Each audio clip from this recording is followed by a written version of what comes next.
Hello and welcome to the channel. My name is Sean Huggins and this is the Owls with Hugs. Thank you so much for being here. Today, unfortunately, we are once again back with Jeremy Clarkson of Top Gear. This is him making fun of Americans compilation number 4. We got all the other compilations on the channel. Check them out. Linked in the description. We got a whole playlist. It's a good time for some people. Not for me, but for some people. But yeah, number 4. Let's waste no time and hop straight into it. Here we go. But you must be very looking forward to a right-hand drive Mustang, Richard Hammond. Yeah, you'd think. No, not really. Because I don't want a right-hand drive Mustang. Once it becomes right-hand drive, it's like it's trying too hard to be British and sophisticated and something it's not. I know what you mean. It's like when Americans come over here and start using words like bloody. Yes, isn't it? It's exactly that. It is, and they say, I'm going to the bloody pub. It doesn't sound right. That's the Exactly, it is. Or they say mate. They try and say mate, and it just doesn't work. Yes, because they think that we're Crocodile Dundee, because it's all the same, because they haven't got atlases. Yeah. So that realistically should be called, now it's coming here, the Ford Bloody Quid Mate. Yeah. That's it. The Ford Bloody Quid Mate. That's hilarious. Ferrari is made by craftsmen in Maranello. This is made by 2 fat blokes in Kentucky. Called Bud and Bob. This plastic comes from the same plastic they used to make newsreaders over here. That's the same colour as well. And if I can liken the whole global car industry to the human body, Toyota is the brain, Aston Martin is the face, Cadillac is the stomach, and Alfa Romeo, as we discovered last week, that's the heart and soul. I am a bit worried about this bit, though. But with being in an American car and everything, it's a corner. You gave a Oh, dude. European engineer Damn. 8,300cc to play with. He'd come up with a damn sight more than 500 brake horsepower.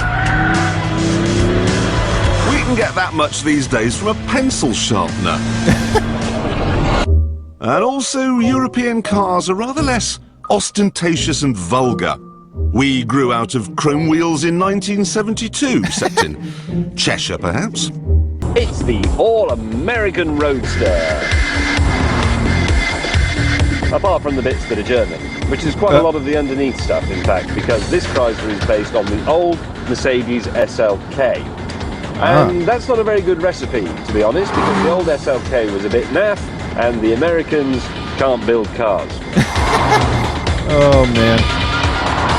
They especially can't do interiors for some reason. I mean, this centre console's been finished off with a tin of that silver aerosol paint you get from Halford, and that glove box lid, that looks like it came off a larder in the 1970s or something.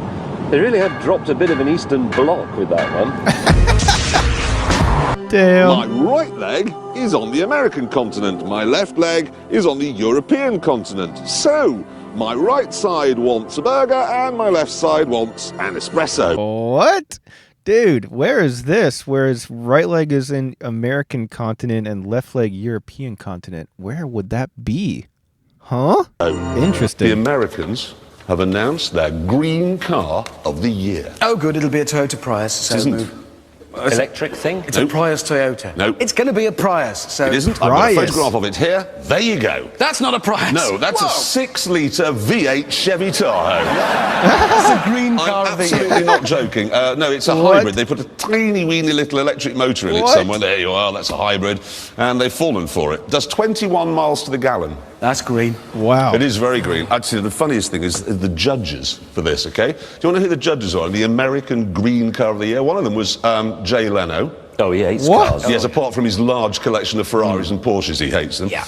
Carroll Shelby. Oh, he really hates it. No, Carroll Shelby was the man who put the 7-litre V8 in the ACAs to create the Cobra and spends his time now... Supercharging Mustang. He does, yes. He puts superchargers on Mustangs. And the other judge was, he's called Jean-Michel Cousteau, and he's actually Jacques Cousteau's son.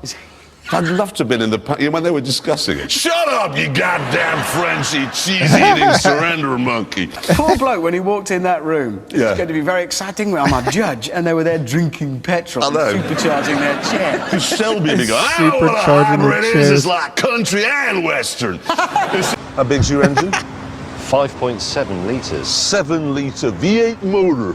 160 horsepower in the Buick. V8 motor. Dude, his accent's so funny. It's 200 horsepower, okay? How do they get so few horsepower from a V8 motor? I don't know. The ultimate off-road toys are the Buggies. This idea began with the Honda Pilot. Brilliant, but it didn't have a differential, and that meant cornering was tricky.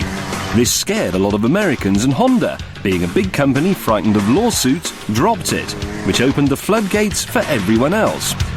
It's a stupid, childish fun. I tell you what, though, one interesting thing. When this thing goes on sale next year in Britain, it will make the job of the police much easier. Let's pull these over and go, open the boot.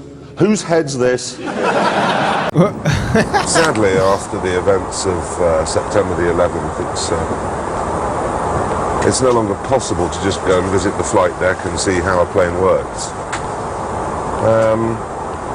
But then, of course, when you leave America and go back into the free world, anything's possible. There's Tahiti. Oh, damn. You see, Lotus already had disc brake technology by then, but they wouldn't put it on a car that was ordered by an American because they thought the Yanks would nick the technology. Oh. Hammond, Yes? do you own a gun? Why? Have you found the little cubby hole behind the sat-nav screen in there? What? Here it is. Yes, I found it. That's where you put your pistol and your Bible. Support the troops. God bless America. This has That is amazing. to be the worst example of American-German cooperation since a chap called Adolphus Busch arrived in the States, tasted the water and thought, I could make beer out of this. And we ended up with that headache in a can called Budweiser. When the Germans and the Americans work together, even the sky isn't the limit. See that? The moon? It was German scientists using American money that took us there. And oh dear. The Americans lecture the world on democracy and then won't let me turn the traction control off. It's supposed to be a big, bad, dangerous muscle car. Although, sir, you might hurt yourself. It's interesting, actually, because American fire engines have really stupid engines. I've got a picture of an American fire engine here. Guess what that's called? Fire engine. No, it's called the igniter. What? I mean, how does... What? I've already got a fire! Exactly. It should be called the extinguisher. It's like they've probably got an ambulance called the hemorrhage.